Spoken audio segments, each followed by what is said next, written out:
Hello again, and welcome to our continuing series at Central Heights this summer called Words to Live By. Today's guest probably needs no introduction. He's our executive pastor, Rod Adrian. But let's face it, he's a little scary to us, right? But I think today, as you hear a little bit from Rod and his past, get an insight into his life, you'll find that he's just got a real soft and tender heart. So Rod, welcome here.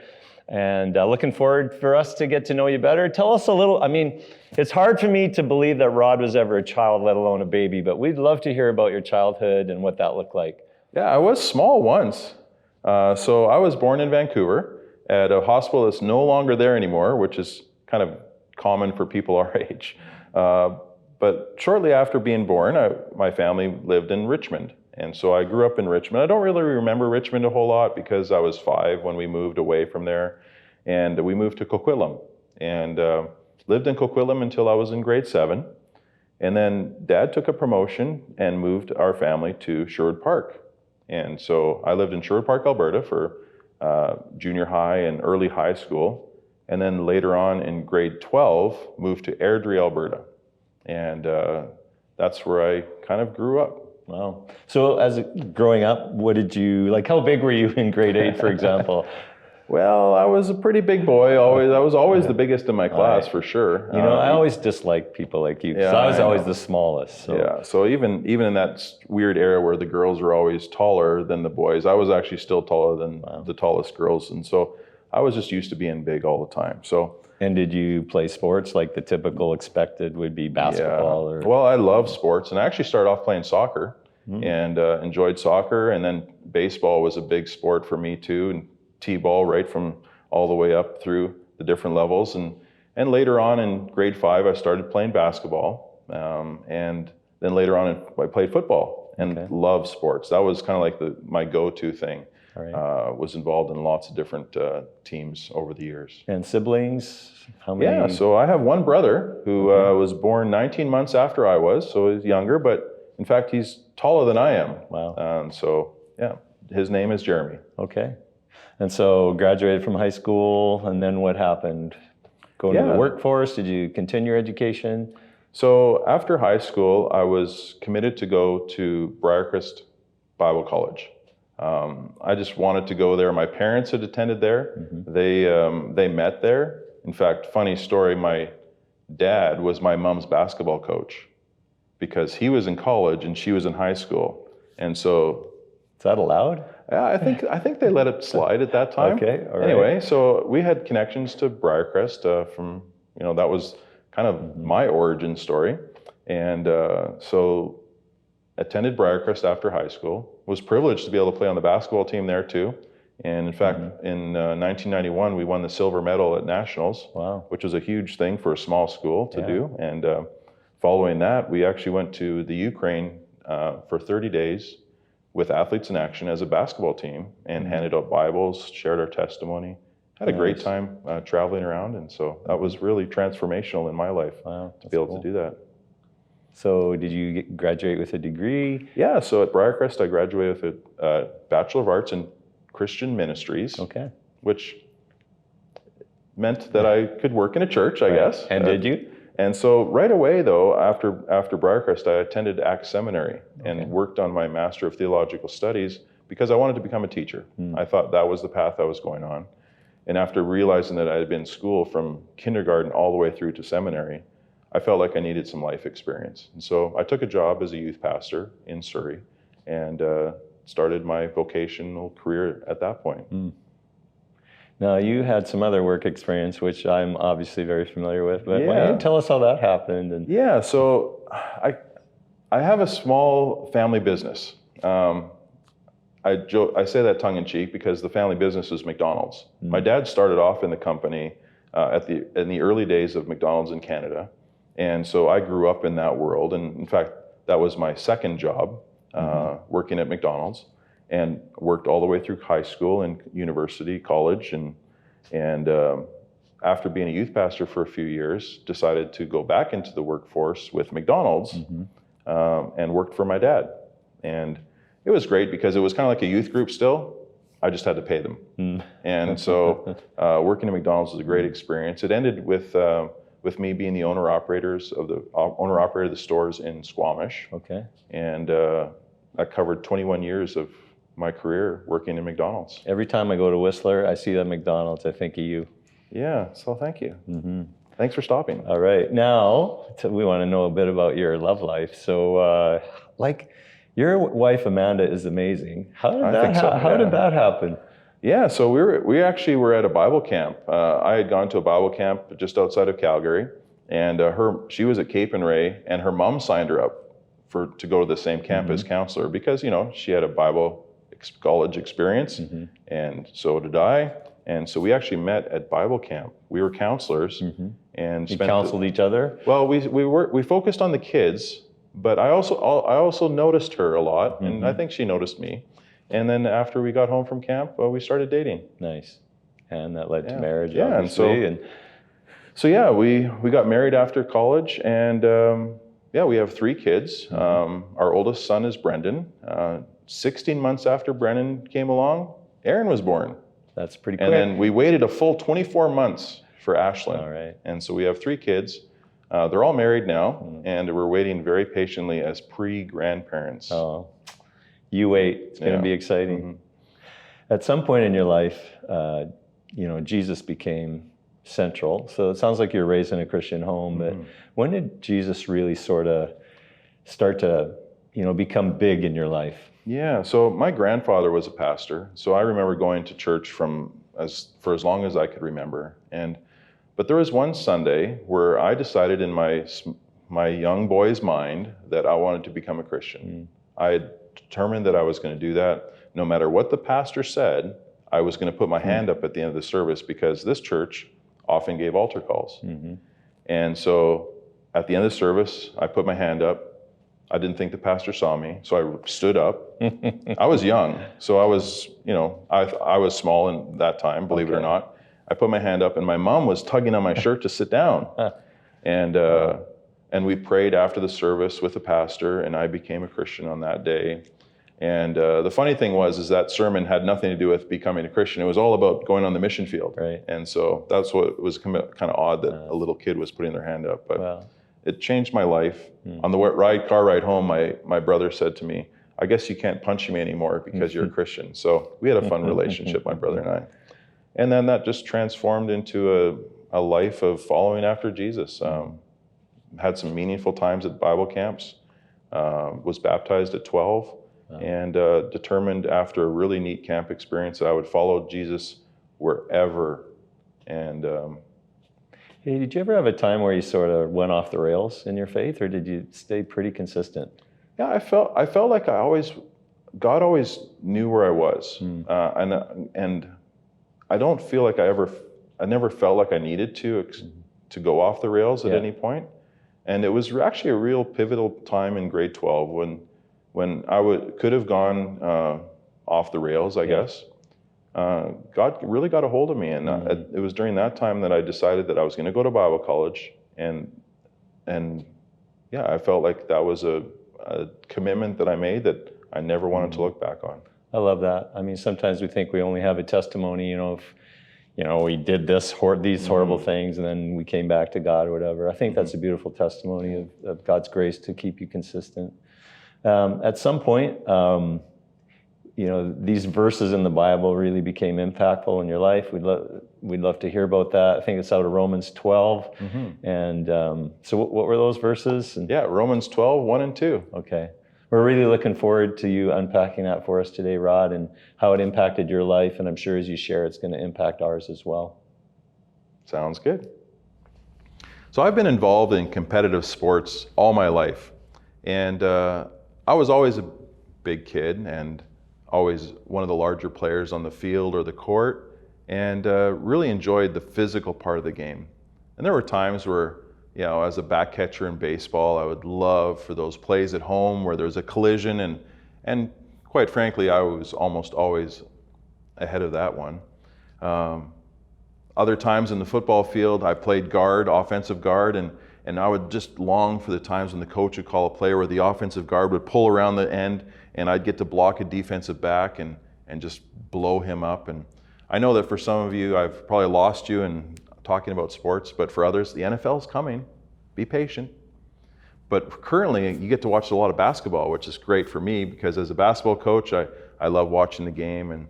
And as a player, I loved setting those really hard screens on the guards that, where I could feel their head bounce on my chest and then see the stars spinning around their heads. But I digress a little bit. I realized that there's more to sports than the physical things. The mental side of sports was really important. And in fact, I realized too, it isn't just about sports, it's about all of life and how we use our minds and how we gain advantage or basically live by having the right mindset. And even though I was a bit of a brute, I don't want to focus on that too much. I do want to talk about our minds. And this became very popular by an author named Carol Dweck. And she wrote, in a growth mindset, people believe that their most basic abilities can be developed through dedication and hard work. Brains and talent are just the starting point. And this view creates a love of learning and resilience that is essential for great accomplishment. I don't think it's a secret that we're constantly changing. I never used to wear glasses. I used to comb my hair. Once I could even jump. I've gotten smarter, I think, though.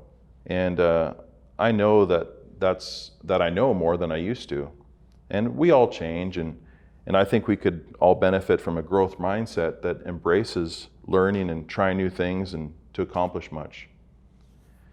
I also love adventures and try to do adventures every day. If I'm not doing them personally, I read about them, watch videos, and just get excitement about watching other adventures happen. I started as a young kid. I would ride my BMX bike all over the neighborhood, exploring and finding new things. Later on in life, I'd love sailing and going out and when the winds were the strongest and really challenge myself. And now it's getting out on two wheels and either on a bicycle or a motorcycle and adventuring. And I often say that I'm not lost, I'm just exploring because my sense of direction is awful. Just ask my wife. One day I was reading an adventure blog and this couple that I was reading about was really struggling with the things that they were going through, and in their adventure they often would change their mindset by just saying, make something that they're struggling with their favorite. For instance, make the mud that we're stuck in your favorite. Make the tough border crossing your favorite. Make the sand your favorite. And I thought that was transformational in the way that they thought, the way they changed their minds. And so quite often now you'll hear me say that at home and in the office, make whatever you're struggling with your favorite. And I use it kind of to change my mind where my current situation is. So practice this a little bit. Make doing the dishes your favorite. If you're a student, make doing homework your favorite. Make tough conversations your favorite. Make public speaking your favorite. Make blank your favorite. Now, these are not new thoughts, and I'd love to direct us to the letter that Paul wrote to the Romans. And in Romans chapter 12, verse 1, it says this, I appeal to you, therefore, brothers, by the mercies of God, to present your bodies as a living sacrifice, holy and acceptable to God, which is your spiritual worship. Do not be conformed to this world, but be transformed by the renewal of your mind, that by testing you may discern what is the will of God, what is good and acceptable and perfect.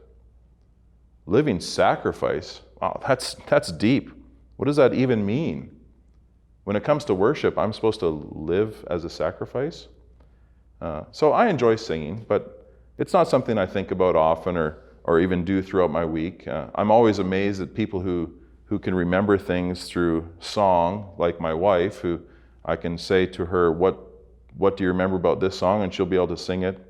But when I read verse 1, I'm reminded that our worship isn't just what comes out of our mouths in song or even what's in our minds as we think about song, but it's the presentation of our whole bodies, and therefore something we can all really do well. We can all worship with everything we do. So why holy and acceptable? Holy not because of what we have done, but because of Jesus and what he has done for us. It's really hard to worship when Jesus isn't involved. Do you notice that? It's empty. It's self-serving. Look at me, performance-driven.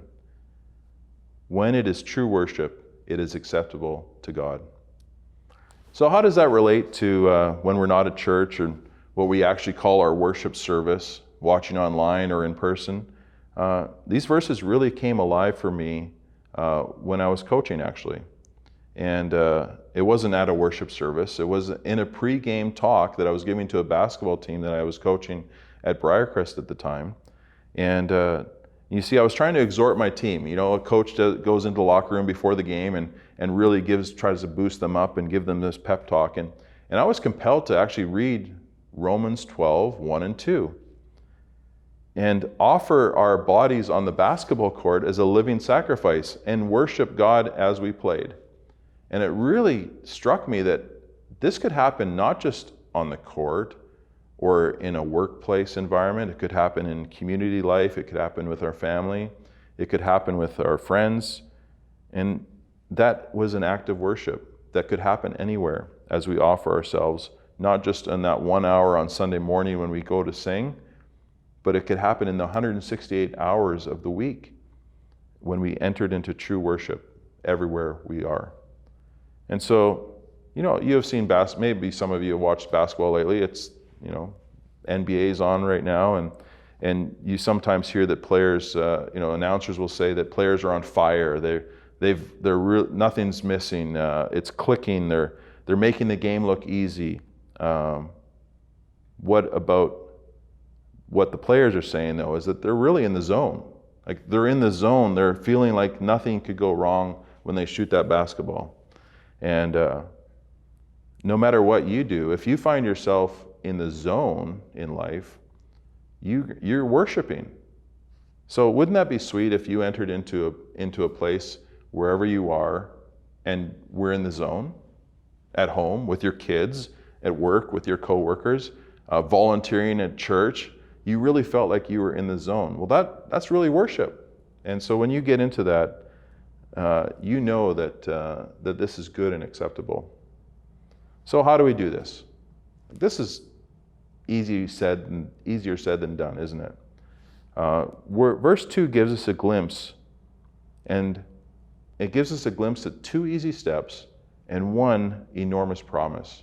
So step number 1, do not be conformed to this world. Now, world can be interchanged with age, so don't be conformed to this time that we're living in. And when you think about this current age that we're in, wow, there's so much we could conform to. We're constantly bombarded with the perceived need to have certain things, eat the certain foods, dress a certain way, even have the certain opinion about things. Our biggest social challenge right now is who and what we should believe. We are at the mercy of this age's opinion. And I confess that I often get swayed and forget to focus first on the Word of God and as I go through my daily life. And I look at that as a guide of truth and what's right. And it's so easy to get caught up in what's going on in the news of the day, social media, the world and political events, and we get distracted from the truth and we get out of the zone. Can we commit today to be not conformed to this age? It will mean that we will need to be more aware about the influences around us and even the day-to-day activities that we participate in. Be careful what you share. Click on the right things. Check the sources. Don't spread false information. And if you're uncertain, ask some trusted people that have some wisdom and pray through it and seek first God's kingdom and seek first information from God's Word. And I know there's no biblical references for current events, but there's much teaching on loving one another, building one another up, creating unity in the church, sacrificing our personal opinions, and worshiping God instead. Do not be conformed to this age. Second thing, renew your mind. Now, we need to recognize that we don't have everything in order to have everything in order before we become a Christian. We just need to start renewing our mind. The mind needs to go through a metamorphosis on the way to correct thinking. In fact, the word is often translated, and it gets its root from the word metamorphosis. And it's a transitional moment that we go through in which we renew our mind. We go from one state to another, a choice that we need to make in our minds. This is becoming more and more important as we have come through a physical pandemic, but the mental pandemic has been raging before, and it's going to continue to rage. I know that it's not easy to simply flip the switch, but there are some things that we can do to make incremental changes to our mindset. So I'm going to give you a bit of a list here. First of all, worship. We've already been talking about how we can worship to actually put us into the right mindset. Secondly, to know your place. In context of this section of the Bible, we find a therefore, which concludes the call of God to the Jewish nation, first of all, and then to the Gentiles. You can see this in Romans chapter 11. If you just look up a little bit, you can see the whole world and its condition is addressed in this chapter. And it sets up our response to God and His mercy and what He's blessed us with. So take a look at chapter 11. It's okay to even do it right now. I'm telling you, your mind can do amazing things. And on a side note, on average, you can process about 110 bits of information at a time. That means that you can actually listen to two people talking at a time. Studies show that once there's three people, it's really tough. And husbands, you know that it's tough to even hear one voice from your wife. But we can do this. So take a look at Romans chapter 11 as I'm talking here and see what it says about what your place is in the world. And our response to honor God with our bodies as an act of our worship, we need to know our place. And where's our place? Our place is with Jesus. It's not in this world. Third thing is to stop waiting. We often think we need something to happen to change our mind. A miracle, a gift, an action from something else, God to speak to us. Stop blaming your circumstances on negative thinking and stop waiting to renew your mind. It's a choice that you're going to need to make. So stop waiting. The fourth thing is to resist negative thoughts and assist positive thoughts. Resist negative thoughts and assist positive thoughts. Negative self-talk is so prevalent in our minds. Guess what? You're not the only one who talks to themselves. We all do it. And often those thoughts are negative. I'm not good enough. I'm not tall enough. I'm not short enough. I'm not skinny enough.